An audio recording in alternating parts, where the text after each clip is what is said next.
Dear student, आज के इस वीडियो में हम डिस्कस करेंगे पैरासाइटिक न्यूट्रिशन के बारे में। जैसा कि ये पैरासाइटिक न्यूट्रिशन है, ये दो एनिमल्स में के अंतर्गत में होता है, जिसमें एक एनिमल्स दूसरे एनिमल्स के अंदर परमानेंट या टेम्परेरी रूप से रहता है और वो अपना भोजन प्राप्त करता है। जिसमें एक जंतु को हानि होती है, दूसरे जंतु को लाभ होता है। तो हानि होने वाले जंतु को पोषक कहते हैं या होस्ट कहते हैं, और लाभ होने वाले जंतु को परजीवी जंतु कहा जाता है। तो ये जो पैरासाइटिक है, ये दो प्रकार से होता है। एक होता है एंडोपैरासाइटिक या अंतःपरजीवी, और दूसरा कौन सा होता है, एक्टोपैरासाइटिक या बाह्य परजीवी। तो ये जो एंडोपैरासाइटिक है, कुछ एनिमल्स के अंतर्गत, कुछ एनिमल्स कैसे जो अपना भोजन अंतःपरजीवी के रूप में प्राप्त करते हैं। तो ये फाइलम प्लेटिहेल्मिन्थीज के सदस्य, फाइलम प्लेटिहेल्मिन्थीज के सदस्य फेसियोला एपिटका तैक्टिनिया सोलियम में ये देखने को मिलता है। और एक्टोपैरासाइटिक के अंतर्गत में फाइलम एनेलिडा के सदस्य ह्यूडिनेलिया को रखा गया है, जिसको अपन सामान्यतः कैटल लीच भी कहते हैं। तो आज हम अध्ययन करेंगे digestive system of Fasciola hepatica. Fasciola hepatica को अपन लिवर फ्लूइड भी कहते हैं। यह एक फाइलम प्लेटिहेल्मिन्थीज का सदस्य है। इसका सदस्य प्लेटिहेल्मिन्थीज है, और इसकी क्लास ट्रिमेटोडा के अंतर्गत में रखा गया है।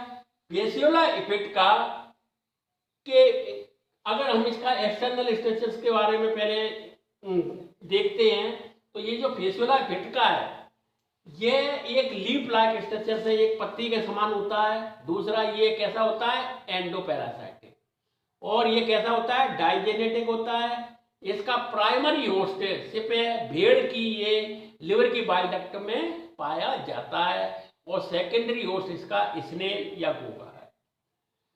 और इस पर टू सकर्स पाए जाते हैं, दो, जिसमें एंटीरियर सकर्स, इसमें अग्रभाग पर ओरल सकर्स जिसको मुखीय सूचक कहते हैं, और इसके पोस्टीरियर दूसरा होता है पोस्टीरियर सकर्स, जिसको अपन एसिटाबुलम कहते हैं।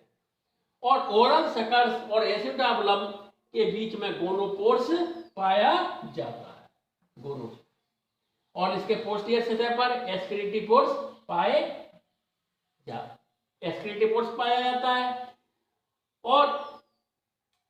और इसमें जो इसकी जो एलिमेंट्री कैनाल है, एलिमेंट्री कैनाल कैसी होती है, इसकी इनकम्प्लीट होती है। माउथ प्रेजेंट है, बट एनस नहीं पाई जाती। तो एनस नहीं पाई जाने के कारण इसकी एलिमेंट्री कैनाल कैसी होती है, इनकम्प्लीट होती है।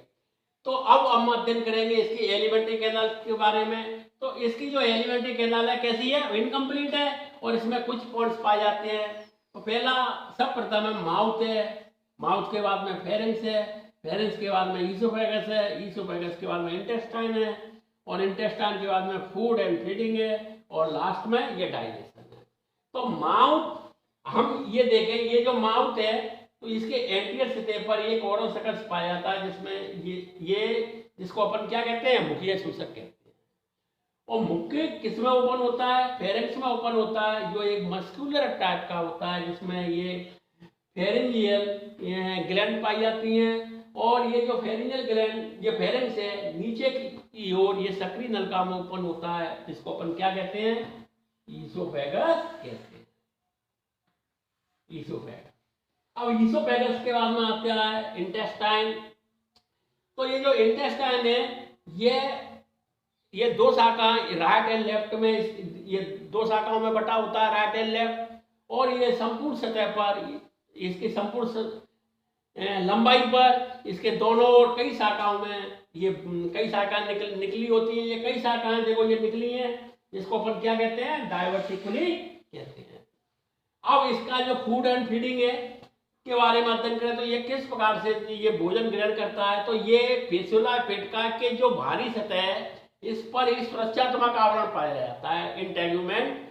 और इस इंटेग्यूमेंट के बाहरी सतह पर क्या पाए जाते हैं, फोल्ड्स पाए जाते हैं, सूक्ष्म बलन पाए जाते हैं, और ये सूक्ष्म बलन की इनकी सहायता से ये जो होस्ट है, होस्ट की में जो तरल पदार्थ होते हैं, और ये तरल पदार्थों को क्या करता है, पोषक के जो पाए जाने वाले तरल पदार्थों को ये भोजन के रूप में क्या करता है, एब्जॉर्ब करता है।